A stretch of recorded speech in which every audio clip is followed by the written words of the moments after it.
Би Занбаазарын нэрмжит төрслөрөлгийн музейг ер нь их үзэх дуртай хүн.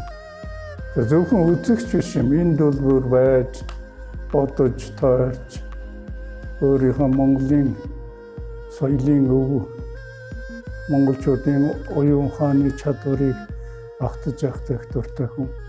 Ер нь бол танаа энэ өргөөнд би өргөө гэж хэлээ да. Нэгэн 60-ны өмнө ирсэн хүн юм би. Одоо хөдөөнөөс анх орж ирэхдээ л энэ өргөөнд анх ирсэн гэж над бодогдож байна. Тэр үед бол энд бол монголчууд бол нүдэн тайлдаг, бас элдв юмыг үзэж сонирхдаг тийм бодлооны газар байлаа шүү дээ. Тэгэхээр би хоёр давхар байгаа тэр их том толинд өөрийгөө өсөж явахдаа харчаад нэг баярлаж манай нутгаас одоо нэг хүн ирсэн юм шиг, нэг таньдаг хүн миний өдөөс явж байгаа юм санагдсан. Ойртоод ирсэн би өөрөө байсан. Тэгэхээр би өөрийгөө том толинд харж эхэлсэн тэр газар энд юм. За одоо бол би өөрийгөө Монголын энэ авгаа их урлагийн толинд, уран ухааны толинд, монголчуудын одоо энэ соёлын хөв, энэ сангийн толинд бол өөрийгөө хаддаг тийм хүн болчихж л дээ. Тэгэхээр Занбаазарын музейд олон гайхамшигтай бүтээлүүд бий. Энд бол ер нь манай урлагийн урчуудын бүтээлийн сорон байгаа гэж үзэж байна. Тийм учраас бол Занбаазарын нэрмжит энэ төрслөрөлгийн музей бол монголчуудын хамгийн эрхэм мэндийн газрын нэг юм. За энд байгаа олон зургуудыг бид нэр өнөөдөр бүгдийг энэ тэр гэж тойрч нэг өөрчлөн ярьж бол амжихгүй юм шиг байна. Зүгээр би энэ уран хатгамал дээр голдож бас өөрийнхөө бодлыг хэлье гэж бодож байгаа.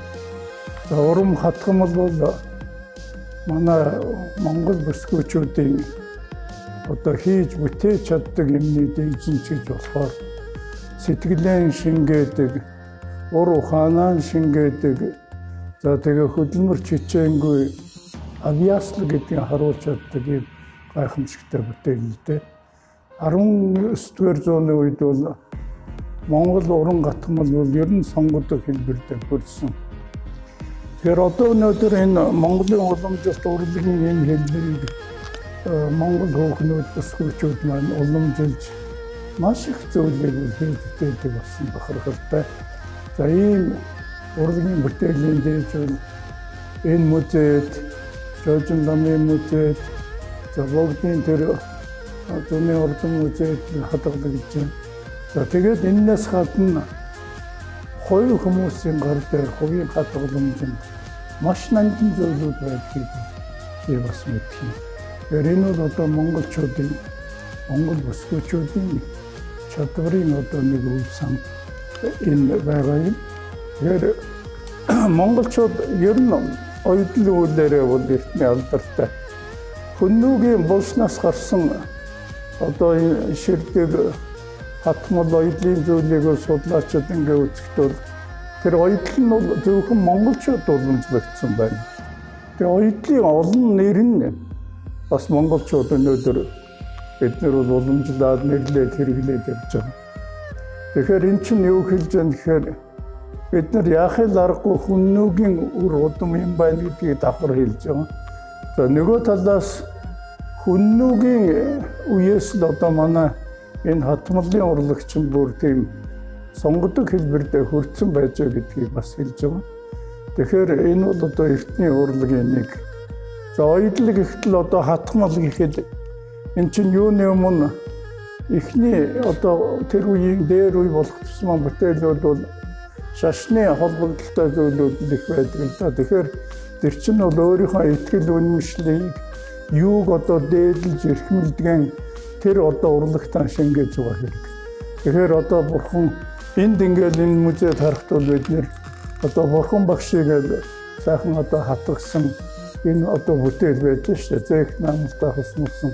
За зээх наамл бол бас монгол хөөхнүүдийн жинхэнэ одоо урыг харуулдаг тэр бүтээл юм. Тэгэхээр энэ бидний өнөөдөр үзэж байгаа энэ болонд бол зөвхөн хатгамлууч зээх наамлыг бол бас хосолсон тийм бүтээлүүд харагдаж байна.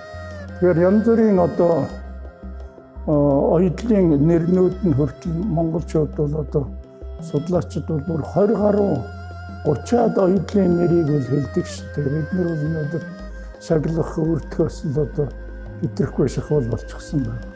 Тэгэл эн чин завсан нуруу хатгах, нохой нүдлэх, одоо шивүүр хатгаа, цоолбор хатгаа их олон сайхан нэртэй байна.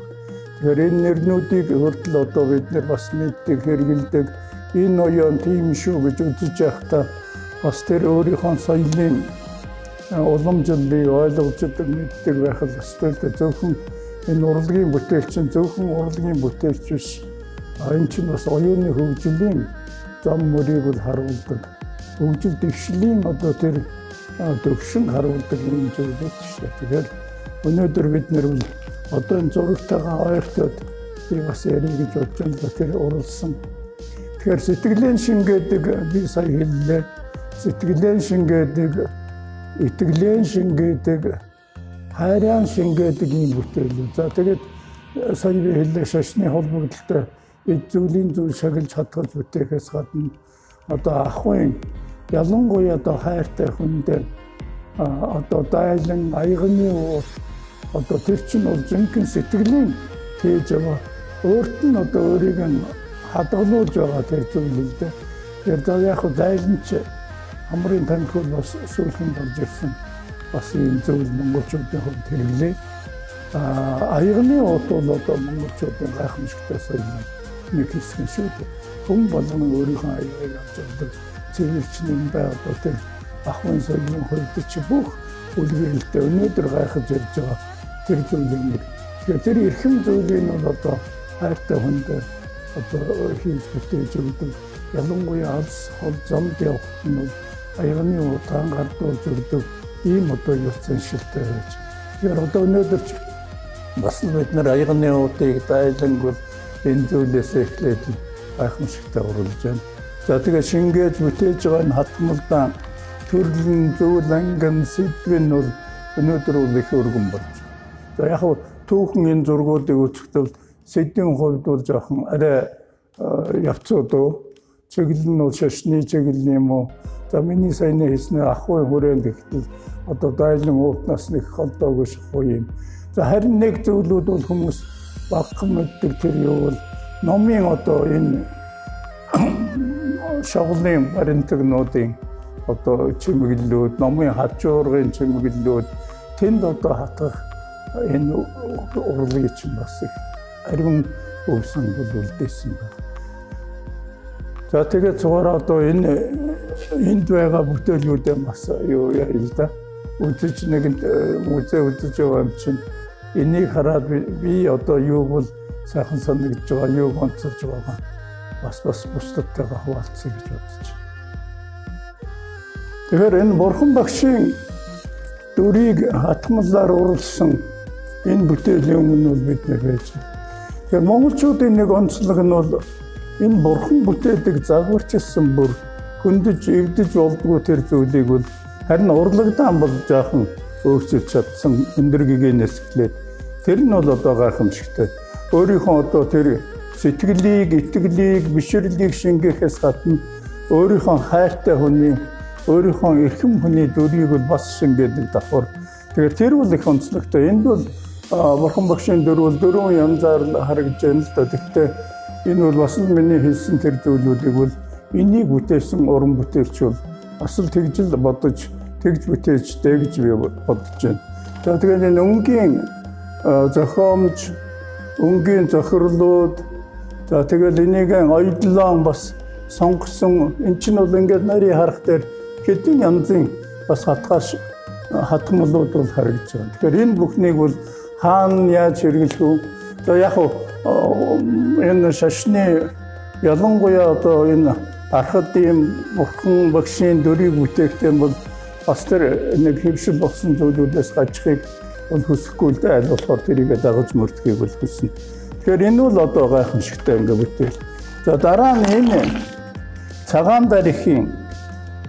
За энэ бол ер нь бол одоо манай өнөөдрийн энэ хатгамалч урчууд бол энэ бүтээлийг бол би байн ирж үздэг болов, байн ирж судалдаг болов гэж бодож байна. За энэ одоо өнгийн зохиомж. За тэгээ одоо энэ нүдний харц тэр дүрэн энэ чинь зөвхөн гадаад өрхийг гаргахаас гадна дотоод сэтгэлийн нээж утсаар одоо хатгаж шаглахдаа тэрийг одоо гаргаж чадна гэдэг бол одоо бас л гайхамшигтай шүү дээ. Одоо бидний сонгодог грек, ромын сонгодог урлагийг ярихдаа чулуугаар одоо торгод урд шиг уралсан байна гэдэг шиг одоо энэ чинь бол энэ хатгамлаан бол яг ингээ уран сайхан шаглан одоо бэлдсэн юм шиг яруу найраг шиг тэгж бол одоо ингээ зурлаж байгаа шүү. Тэр нь бол одоо ингээ гайхамшигтай. За энэ бол ийм их сайхан бүтээл. Энэ бол дандаа ингээд хөрөг дөрүүд л дээ. За сэрэг дүр гэдээ бид нөгөө шуумал, баримал тийм бит болгосны нь бол сэрэг дүр гэж нэрлэдэг. Энэ бол одоо дандаа хөрөг дүр ихтэй шагналж байсан. Тэгээ ингээд ярихтай зэрэг бол өнөөдөр бид үнэхээр одоо Монгол урлагаан, Монгол урчуудаан тэр дотор одоо энэ уран хатмалч бүсгүйчүүдэн бол одоо бахархаас аргагүй. Тэгэхээр бид нар бахарх зүйлтэй байна гэдэг их оронтой байна гэсэн үг. Их оронтой байна гэдэг бол бид нар одоо түүнээ мэддэг, таньдаг, ойлгодог, тэрнийг дэлхийд хүргэдэг, дэлхийн бусад үндэстнүүд одоо тэрнийг буухаалan уламжил, залгамжлуулдаг, ойлгуулдаг юм байх ёстой л доо. Тэгэхээр тийм ирээдүй бол өнөөдөр биднэрт одоо ирээдүй биш өнөөдөр амьдрал болчиход өнөөдөр бол өчнөө одоо охид хүүхнүүд энэ уран хатмалын урлагийг бол эзэмшсэн одоо сургууль тэмтэр хичээл явагддаг одоо уламжилж авч байгаа энэ нь бол их бахархалтай. Тэгэхээр Занбаазарын музей бол зөвхөн хатгамлын хэсгийг ярихд бол ийм одоо олон зүйлийг бид нэр хатан ярьж болж байгаа юм чинь одоо тэгээд цамын тэр бүтээлүүдийн хэсэгт ярихд бол үжигийн урлагийн зөвхөн одоо тэр дөрүүдийг багуудыг ярих биш одоо тэр тухай ярьж байна. За тэгээ энэ чинь шашны одоо буддийн шашин бол өнөөдөр төвдийн тэр хэлбэр биш. Монголчуудын өөрийн шашин болсон бүр тэгж өөрчилж чадсан тийм хэмжээнд байна. Тэгэхээр тэрийгээ дагаад энэ бүтээлүүд нь ч гэсэн одоо тэр бурхны дөрүүд гэхэд бол Монгол одоо урлаачийн бүтээл Монгол дөр болж ингээд ирсэн. Тэнд бол Монгол урлагийн одоо тодорхой төвшнийг бид нэр харахаар чадварыг харахаар тэр одоо бүтээлүүдийг бид нэр ингэж хадгалж үзсэндээ бахархаж байгаамаа. Тийм учраас одоо Занбаазарын нэрмжлийн төрөлх урлагийн музей байн ирэх дуртай. За ирэхээр энийг түрүүн би хэлсэн зөвхөн үздэг биш. Энд бол байдаг, саатдаг, боддог, тэгээд бахархдаг ийм газар. Тэгээд өнөөдөр бол бас нэг тийм өдөр тохиолсон байна. Би та бүхэнд их баярлаж байна.